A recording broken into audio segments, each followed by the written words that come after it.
Jessi, now what do you think? Now all of my thoughts. Lots of thoughts. So I think number one, what blows my mind about the Tua Tagovailoa situation is that after Sunday's game, when he continued to play a second half after showing a very clear neurological response, a very physical neurological response with not being able to properly walk off the field on his own. Yes, he said that it was a back issue, but did you know that he was not under concussion protocol the week leading into the Cincinnati game at all? Seriously, at all? Nothing.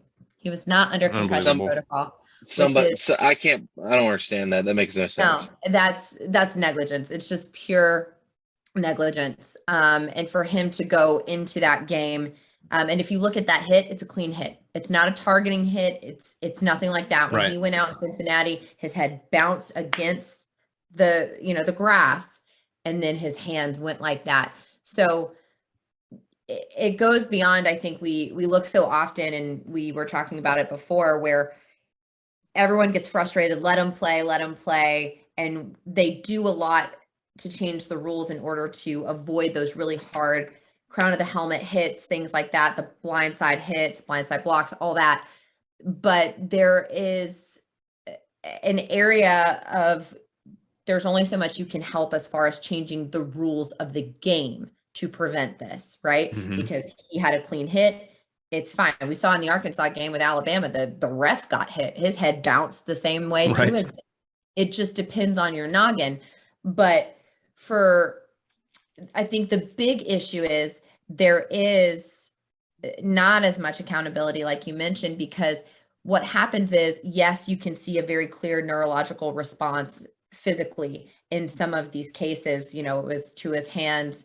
Other players had different reactions. There are steps within the protocol to try to understand if someone does have a concussion or not, because not all the time do people show a physical response. Sometimes they'll show, a mental kind of response when they can't answer questions and things like that.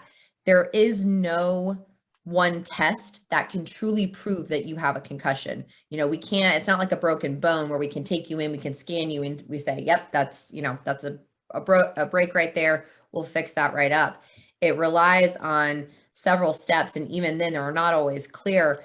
What needs to have, I think, some dealings is the fact that we are relying on professional players that know they need to go out there, feel like they need to go out there. They're these disciplined, macho men that are taught their entire lives, just rub some dirt in it, suck it up, get out there. Everybody gets hurt. In the instance of a quarterback, you look at the other guys on your team, you see that they're getting injuries all the time. They're playing hard. They're getting hit all the time, and they're fine. And you as a quarterback think, well, I don't have that much physicality in at least the position I play as much as a lineman or whoever. So surely I'm okay. I can't be a wimp about it and just ask to be taken off the field. You're asking a professional athlete or a college athlete who wants to get to the next level, who wants to be seen, who wants to be the hero, who wants the spotlight and doesn't want to let their team down, to report to somebody that their head feels off, that something doesn't feel right. Because you look at these guys, they're the ones having to answer the questions. They're having to self-report their symptoms when you can't see them just outright because no bones popping out of their arm. And these guys, I feel like, in my opinion, don't have the platform in which they are encouraged to self-report something like this. Tua Tagovailoa said that it was a back pain issue. He may have been told to say that. He may have said that because he felt like he didn't want to let his team down, which is ridiculous. And hopefully, after this incident, if that's the case, and as he gets older, he'll understand that this one game, that's not worth it. But after 2 seasons in the league where he was getting shuffled around, he was a backup.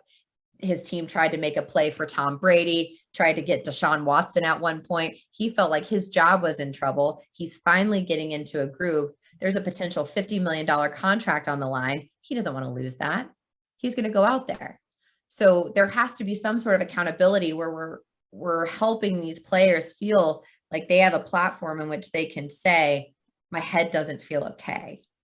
And we have to even guard them from themselves. I don't know how to guard them from themselves. It's certainly not more rule changes within the gameplay, because I think we've done all we can do and still maintain the actual game. But there's got to be something, once we see someone's head gets hit, that we say, okay, we're not just going to rely on this 18-year-old or this professional guy, and we're going to make sure that we're safeguarding you from yourself and from the business that surrounds both the NCAA and the NFL, and protecting the actual physical humans and their brains. Because if we learned anything, look at Aaron Hernandez. Swiss cheese for brains does not lead to good things. And I hope that everyone takes a second and takes this really seriously, because it is a really serious thing.